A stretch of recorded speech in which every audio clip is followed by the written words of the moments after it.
Thank you for choosing to join me in today's professional development session on classroom management, not discipline. Our goal today will be to discover how consistency in the classroom is essential to the success of our students. Much of the presentation you will be watching is based on the work of Harry Kay and Rosemary Wong in two of their books that they have created. One is The First Days of School, and the other is the Classroom Management book. I've also included a link to their website just under The First Days of School. Their website is effectiveteaching.com. My name is Jami Hitt. I am the instructional coach at Wills Point Middle School, where we have our 5th and 6th grade students in the district. It will be necessary for you to open a new tab, either on the device you're using or on a separate device, and open the original Google slide presentation that I'm using to make this PD. There is a quick link here. It's a bit.ly, and it will take you to the Google slide presentation, or you can use a QR scanner and scan this QR box right here. The reason that will be necessary is because there are going to be several links embedded in the Google Slides that are essential to this training. The first link that's going to be essential to this training is on this page, the second page or slide number 2. There is a link to a YouTube video where Harry K. Wong is explaining the importance of having structured procedures in the classroom. So at this time, I will ask you to stop this recording, switch over to your new tab or your device wherever you have the Google slide presentation open, and you will simply click on this picture of the classroom. There's a live link to the video. It's about 2 minutes. So after you have completed that video, restart this presentation, please.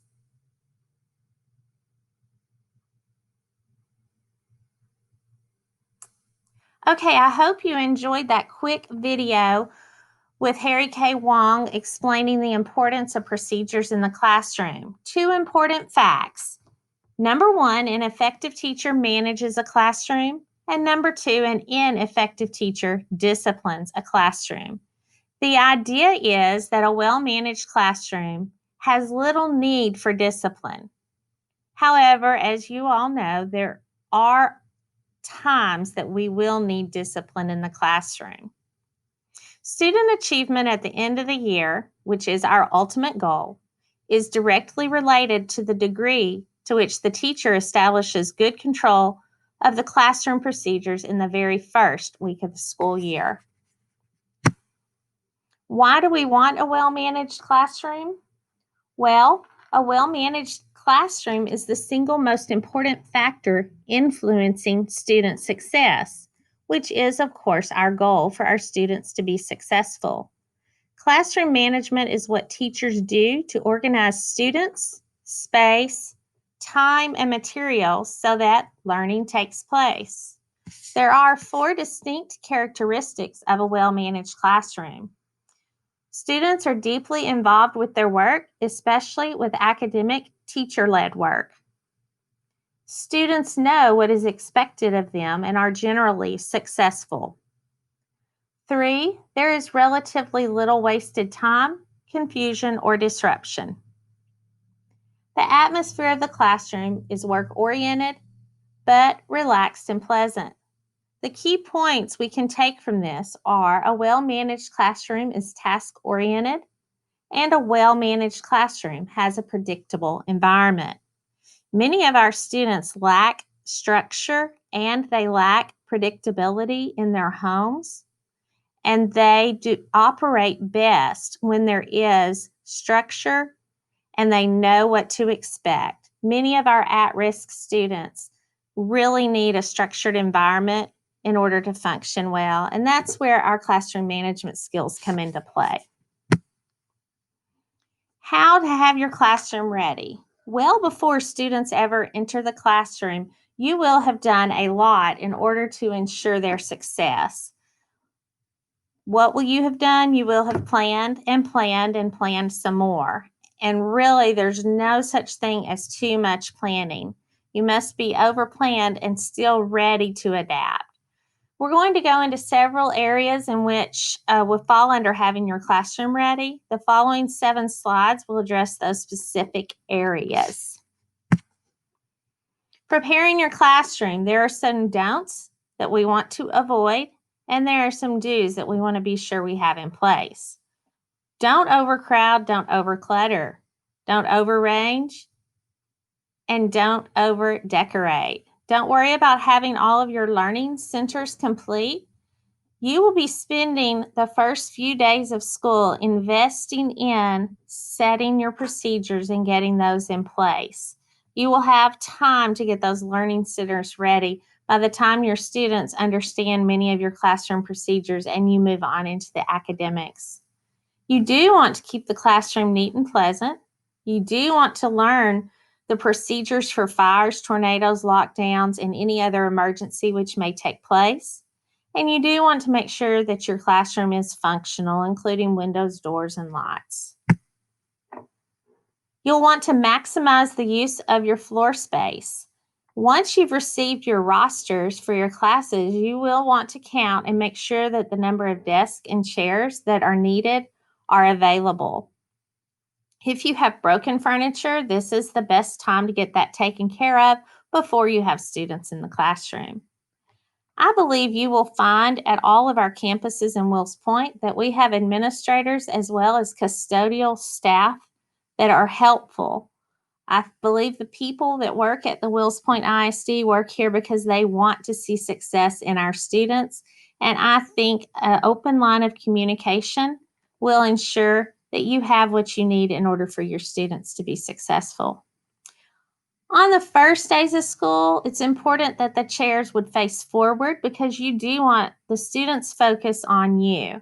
As you move throughout the school year and get more involved in their academics and have your procedures in place very well, you will be able to alter the arrangement to allow for better collaboration and more collaborative work within your classroom. High traffic areas need to be kept clear, and you should plan a place for your students to keep their belongings. For some of you, that may be at their desk area. For others, that might not work as well. Before students arrive, you should have prepped a place that you could move a student who may need to be moved in order to be isolated from the others for whatever reason. Just have that workspace ready to go before you actually need it. Considering work areas, you will need independent work areas, likely group work areas, as well as teacher work areas. You will want to plan ahead of time so that you will have those areas established. Be sure that in your planning that you are able to monitor all work areas from any part of the room. Students need to be able to see you. They need also to be able to see any whiteboards, bulletin boards, or screens which might contain information that they need to have available to them. Necessary supplies should be available as well, and make sure all of your equipment is in working order before you need to use it.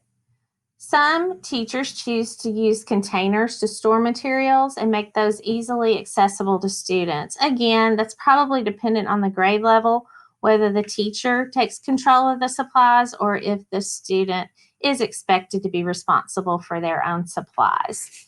However that looks in your classroom, as long as it works to the success of the student. Your wall space is another area to consider. You should have a consistent place to list the day's agenda. Part of being consistent is letting students know their expectations each and every day. You will want to display your classroom expectations as well as the to-do list for the day. You also would want to post procedures, duties. I know I always include my duties on that list because I need those reminders, and other items that would be necessary to make the student feel safe and comfortable in your classroom. Depending again on your grade level, in fact, at all grade levels, I believe we should display student work when possible. You don't want to have every wall already covered when school begins. You want to have a prepared wall space where you plan to display student work. If you have bookcases in your room, a couple of points to consider. Number one, they shouldn't obstruct the path or traffic or be in your line of vision. And also, another point to consider is having the materials that are pertinent to your current objective most accessible, and materials that are not part of your current objective could be put more towards the back or less accessible. And be sure not to put things on bookcases that you're not willing to allow students to handle. If it shouldn't be in students' hands, then you probably shouldn't display it in your classroom. Speaking of that, in teacher work areas, on the teacher desk and around, if you are considering that your personal property and everything on it, your personal property, I would be very cautious about what you display. And if you do have items that are not meant for students' hands, that should be explicitly explained in your classroom procedures at the beginning of the year, your expectations in that area as well. When you are setting up your work order, you do want to maximize your proximity because the closer you are to the students, the less trouble you will probably have. Most teachers don't work from their desk. If you do have times where you work from your desk, either with individual students or small groups, you will want to consider that and position it so that you can still monitor the rest of the classroom. There's a quote here on this screen that's good. Discipline problems are directly proportional to the student's distance from students. So you want to stay close to students. A lot of times that's all it takes to avoid an issue. As far as materials for the students, the first day that they come into class, if not before. Now, I understand with younger elementary students, most bring their materials because they were distributed school supply lists, and that's fantastic. But for the secondary students, they usually come to class and need to know what you need, and it's good to have written documentation ready to give to them. Another thing you need to consider is how are you going to handle seating on the first day of school? That may look different for different campuses. If you are a self contained teacher, you will probably, you don't have to, but you would probably use some type of name tags on the desks so students know where to report. Secondary, it may look very different. One option would be to display a seating chart on a screen.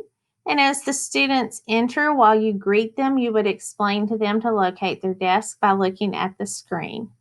But since you will have multiple sections coming in throughout the day, you would want to have some extra materials on hand at least through that first week of school because some will not have their supplies right away.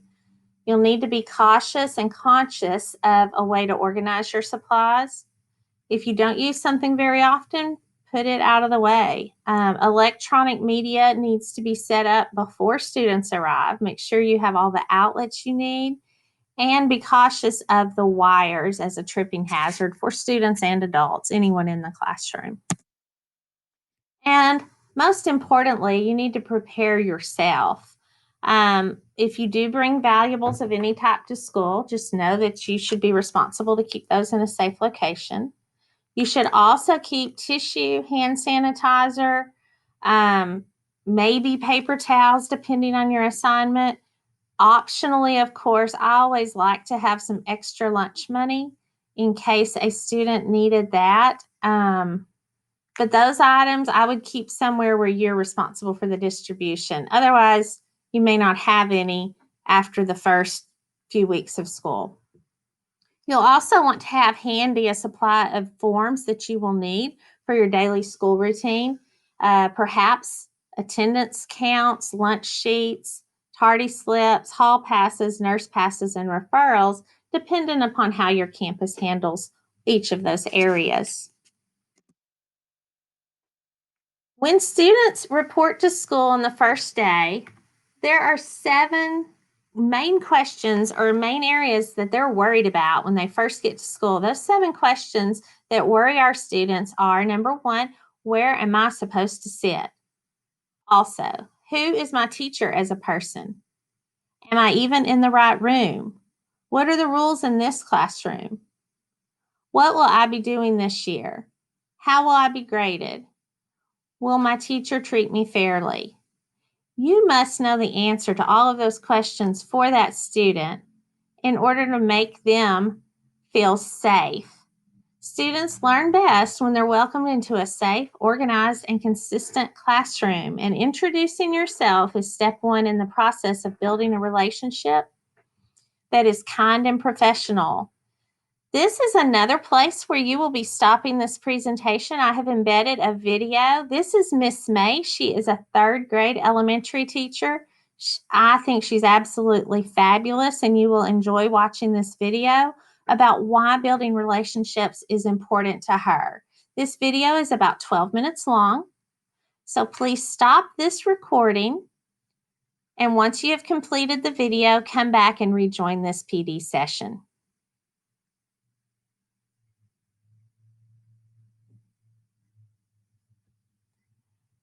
I hope you enjoyed watching Miss May. We will have another opportunity to hear from Miss May later in this presentation. And she does have and uses her YouTube channel, and she posts very helpful, very common sense training from time to time. Okay, part of your introduction would be what you prepare in order to welcome your students into your classroom on that very first day of school. The photograph here is of Harry K. Wong's important first words. I will not read that to you. However, that will be important to you when you get to the point in this professional development session where you complete your assignment, which is going to be to write your own welcome speech. You need to be conscious of several areas when you are presenting your speech on the very first day of school. It's very important that you speak clearly and effectively. You should stand up and use short and clear sentences. You should use your volume effectively, being firm but gentle. You will speak loudly with the tone of your voice rather than your volume. You will learn to use nonverbal language effectively. Your body language can speak a lot for you. A nod, a pleasant smile, gestures are all very effective. You should communicate control in your classroom, and you will do so by being gentle and calm. You will smile but be firm, and you will send the message that you are not only in control of yourself, but you are in control of every student in the classroom. Besides your welcome speech on the very first day of school, studies show that it's extremely important to greet every student every day that they come into the building. Not only as they enter the building, but as they enter your classroom. A warm greeting is an opportunity to welcome them into your classroom and show them that they are worth your full attention. Research shows that a warm greeting increases student engagement by 32%, and that students will get on task faster after a greeting. Greeting students establishes a sense of belonging. It tells them, I'm glad you are here. And this is a powerful message to send to students each day. Your tone could be one of, I'm too busy to deal with you. Or it can say, I'm happy to see you. Let's get on with learning. I have attached a Padlet that you will access simply by clicking on the notepad. And when you access that Padlet and click on the notepad, I would like for you to add what your go-to routine greeting is for your students as they enter your classroom. You will see that I have already added one entry on the Padlet, so feel free to read that, and I would love to read your responses. So at this time, you will pause or stop this recording. Go to your Google Slides and access the Padlet by clicking on the notepad. Once you've made your Padlet entry, please rejoin me and continue with this PD session.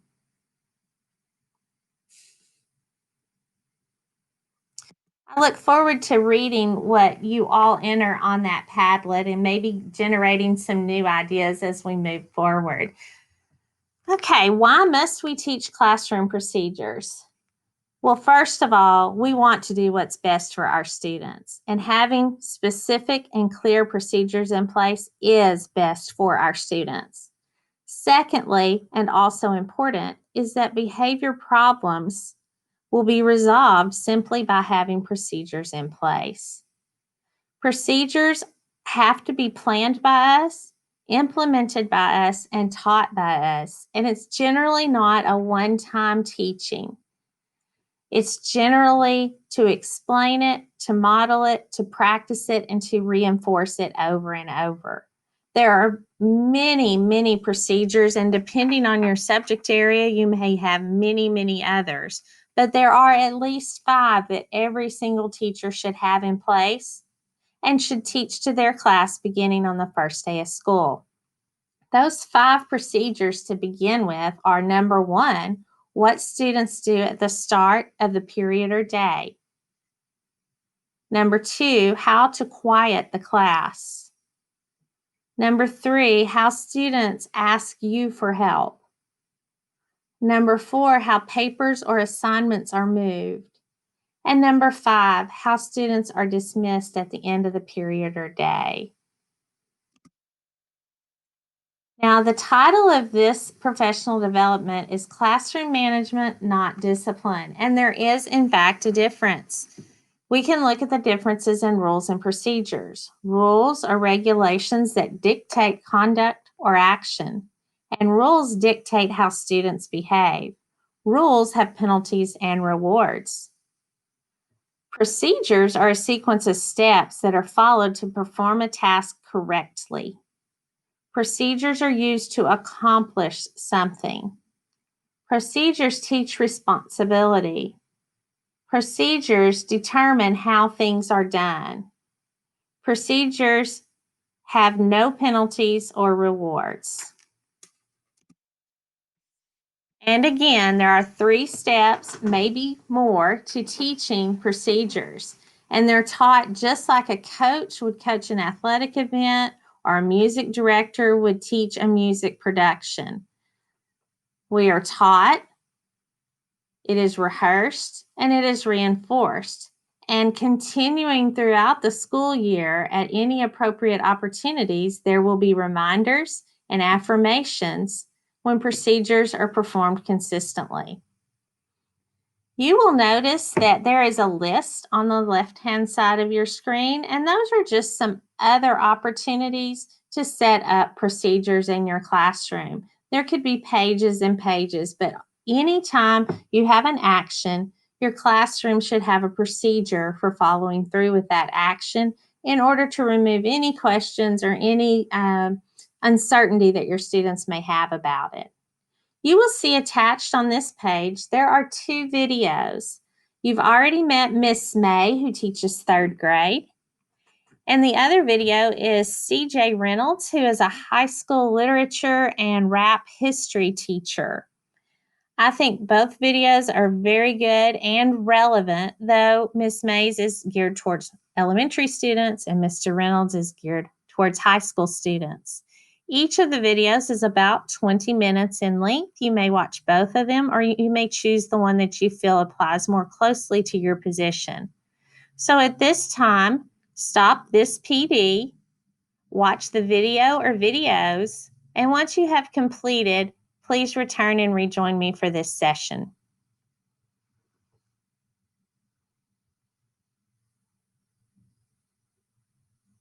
I hope you enjoyed the video or videos that you watched. Both Miss May and Mr. Reynolds have multiple videos on YouTube. I subscribe to both of them, and I have enjoyed getting to know each of these educators through their videos. They have tons of practical tips and are rather inspirational. Okay, we have come to the last portion of this professional development session, and that is to complete your assignment. In order to receive full credit for this PD session, you will write a welcome speech that you plan to present to your students on the first day of school. You may choose to return to the sample by Harry K. Wong on slide number 14. You may use his speech to choose the key elements you want to include and think about how you would adapt them for your own speech. You will then go to the link to the Google form. So you will have to go back to the slide presentation to get to the live link for the Google form.